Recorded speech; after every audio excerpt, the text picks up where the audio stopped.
600 rupees తక్కువ అంటున్నారు, ఎక్కువ. సో ఎలా ఉంది బ్రో? ఫస్ట్ హాఫ్ కొంచెం లాగ్ ఉంది కానీ ఇంటర్వెల్ బ్లాక్ నుంచి క్లైమాక్స్ వరకు చాలా బాగా తీసుకెళ్ళాడు. సెకండ్ హాఫ్లో డైలాగ్స్ అయితే చాలా బాగా రాశారు. అండ్ మోర్ ఓవర్ అఘోరా క్యారెక్టర్లో బాలకృష్ణ కుమ్మేశారు, అసలు చాలా బాగుంది. ఫస్ట్ పార్ట్కి ఈ పార్ట్లో కొంచెం సర్ప్రైజ్ ఎలిమెంట్స్ ఎక్కువ ఉన్నాయా ఏంటి? సర్ప్రైజ్ ఎలిమెంట్స్ అంటే నా వరకు సినిమా థీమ్ ఒకలానే అనిపించింది, but the way he took the movie was next level. Graphics అవి బాగా చేశారు అండ్ సెకండ్ హాఫ్ చాలా బాగుంది. సాధారణంగా పొలిటికల్ సెటైర్స్ ఎక్కువ పెడతారు కదా, బోయపాటి ఇందులో ఉన్నాయా? అంతేం కనిపించలేదు.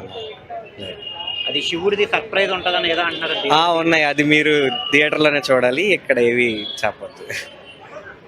మొత్తం ఫ్యామిలీ ఆడియన్స్ బాగా ఎక్కుతుందా? ఎక్కుద్దన్న. అది ఏ రేటెడ్ అని ఎందుకు పెట్టారో నాకైతే తెలియలేదు, కానీ ఫ్యామిలీ ఆడియన్స్ కూడా చాలా బాగా ఎక్కుద్ది. సినిమా చాలా బాగుంది.